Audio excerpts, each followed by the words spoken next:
Welcome back कीजिएगा फिर से धमाकेदार वीडियो। इस वीडियो में कक्षा 10वीं वालों का यहाँ पर देख लीजिएगा हिंदी का पेपर होने वाला है। तो वही देख लीजिएगा यहाँ पर इस वीडियो में आपका हिंदी का पेपर कंप्लीट होने वाला है। पूरे यहाँ पर 23 क्वेश्चन। तो वही 23 के 23 क्वेश्चनों के आंसर इस वीडियो में कंप्लीट होंगे।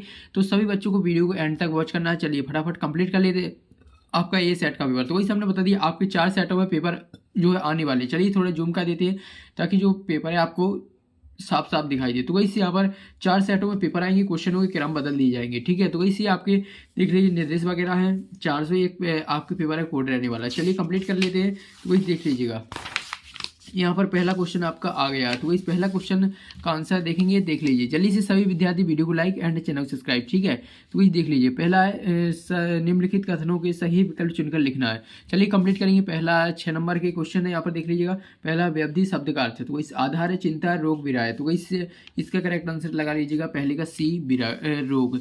इसके बाद नेक्स्ट है आपका उत्साह कविता में बादल प्रतीक है किसके, शांति का, गति का, क्रांति का या दुख का। तो इस करेक्ट आंसर इसका लगा लीजिएगा। इसका करेक्ट आंसर हो जाएगा, इसमें आपको लगा लेना है क्रांति का प्रतीक है बादल। जो उत्साह कविता में बादल प्रतीक है क्रांति का। इसके बाद संचारी भावों की संख्या, तो वही संचारी भावों की संख्या हो जाएगी, वो हो जाएगी 32, 33, 34, 35।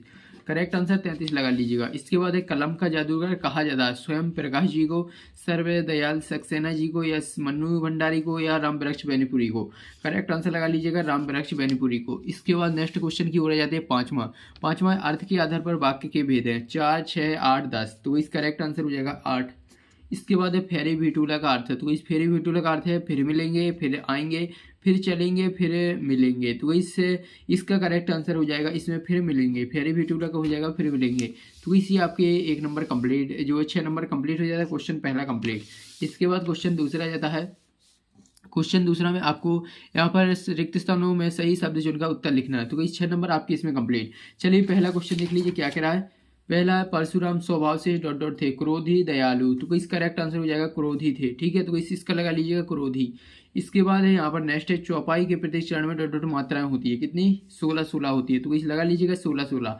इसके बाद तीसरा है जीवनी डॉट डॉट की लिखी जाती है। तो इस किसकी लिखी जाती है, करेक्ट आंसर लगा लीजिएगा स्वयं या महापुरुष। तो इस महापुरुष इसमें करेक्ट आंसर हो जाएगा, इसका आपको महापुरुष लगा लेना। इसके बाद जाता है नेक्स्ट है आपका चौथा विद्यालय में डॉट डॉट संधि है कौन सी स्वर संधि या व्यंजन। तो वही करेक्ट आंसर हो जाएगा स्वर। इसके बाद है नेक्स्ट है आज्ञा का जन्म डॉट डॉट में हुआ उत्तर प्रदेश मध्य प्रदेश। तो वही करेक्ट आंसर लगा लीजिएगा मध्य प्रदेश, सॉरी उत्तर प्रदेश। इसके बाद नेक्स्ट है आप आम की फसल कभी कभी खूब आती है। तो इस आम की फसल में कभी कभी जो है आंधी आती है, तो इसी आंधी हो जाएगा। ठीक है, तो इसके बाद नेक्स्ट क्वेश्चन आ जाता है तीसरा क्वेश्चन है सही जोड़ी बनाकर लिखना है 6 नंबर कंप्लीट। तो वही देख लीजिएगा। पहला है आत्मकथा का मिला देना जयशंकर प्रसाद से। इसके बाद दूसरा जाता है कामायनी का हो जाएगा महाकाव्य।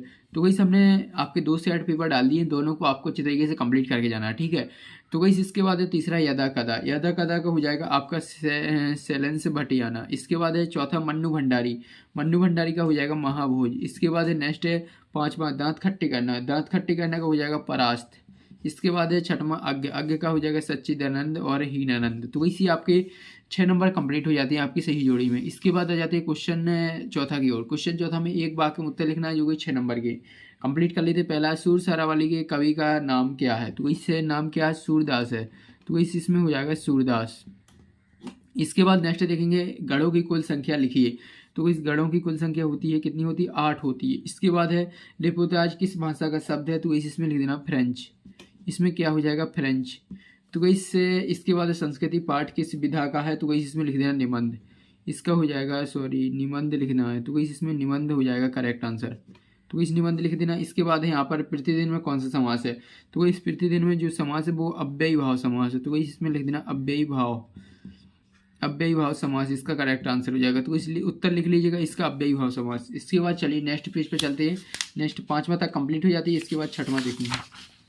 तो इस 6वां आ जाता है आपका जो डोडो क्या है, बांस की टोकरी है। तो इसमें लिख देना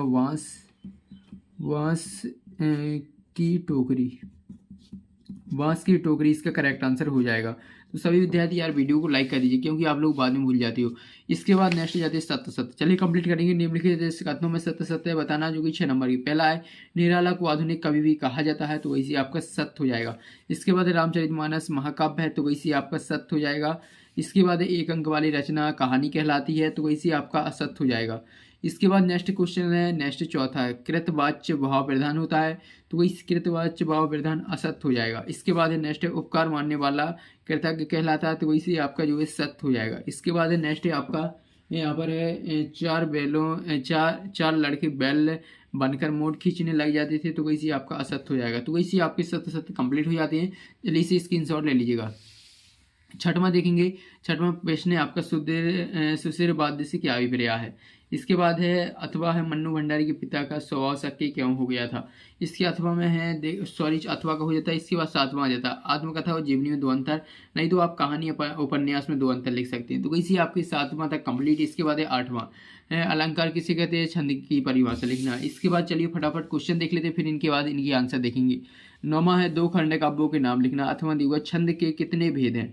इसके बाद देखेंगे 11वां है गोपियों ने किन किन उदाहरणों के माध्यम से उद्भव को उलाहने दिए। इसके बाद है अथवा में लक्ष्मण ने वीरोद्धा की क्या क्या विशेषताएं बताई हैं। इसके बाद है यहाँ पर 11वां कवि नागार्जुन के अनुसार फसल क्या है जो है पानी जल तापमान का मिला जुला रूप है, तो इसे लिख देना। इसके बाद है हम बता देंगे इसके आंसर।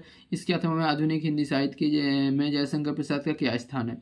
इसके बाद है यहाँ पर अवधी भाषा आज किन किन क्षेत्रों में बोली जाती है। अथवा दीघा गोपियों के अनुसार राजा का धर्म क्या होना चाहिए। इसके बाद देखेंगे नेक्स्ट है 13वां भक्ति काल की 2 विशेषताएं, नहीं तो आप छायावाद की 2 विशेषताएं लिखना। इसके बाद है राम वृक्ष बेनीपुरी या अथवा दिए यशपाल की दो रचनाओं के नाम, ठीक है। तो इसके बाद रचनाओं के नाम लिखना, सिर्फ आपको 2 नंबर मिल जाएंगे। इसके बाद आ जाएंगे नेक्स्ट क्वेश्चन की ओर। नेक्स्ट क्वेश्चन है आपका, देख लीजिएगा। नेक्स्ट क्वेश्चन निबंध किसे कहते हैं अथवा दीवार रिपोर्टाज किसे कहती है। इसके बाद है 16वां है निम्नलिखित मुहावरे के अर्थ सहित वाक्य में प्रयोग करना। आँख का तारा आग में घी डाला अथवा दिवा बाघ किसे कहते हैं। इसके बाद है यहाँ पर 17वां है, तो वही देख लीजिए बच्चे माता पिता के प्रति अपने प्रेम को कैसे अभिव्यक्त करती है। अथवा दिवा अनुभूति में अंतर। इसके बाद देखेंगे यहाँ पर देख लीजिएगा आपका गद्यांश से निम्नलिखित अपठित गद्यांश को पढ़कर नीचे दिए गए प्रश्न उत्तर लिखना है। ये आपको अपठित गद्यांश दिया हुआ है, गद्यांश का शीर्षक बताना है। तो वही इसके बाद अथवा में आ जाता है निम्नांकित अपठित पद्यांश को पढ़कर नीचे दिए गए प्रश्न का उत्तर लिखना। तो वही पद्यांश दिया हुआ है, एक क्वेश्चन है उसके।